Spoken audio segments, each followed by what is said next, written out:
आज आणखी एका महत्त्वाच्या टॉपिकवर आपण आज चर्चा करणार आहोत. विशेषतः आजच्या या सत्रामध्ये आपण सहसंबंधाचा थेरॉटिकल पार्ट काय आहे. बऱ्याचदा परीक्षेमध्ये 5 गुणांसाठी हा बऱ्याचदा विचारला जातो.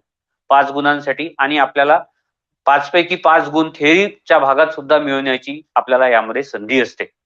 म्हणून आजच्या तासामध्ये सहसंबंध म्हणजे काय, सहसंबंध आपण का शिकावा, त्यानंतर सहसंबंधाचे प्रकार कोणते आहेत, त्यानंतर सहसंबंध गुणक म्हणजे काय आणि सहसंबंध गुणकाचा अर्थ कसा लावावा या संदर्भातली माहिती आपण आजच्या तासामध्ये अभ्यासणार आहोत.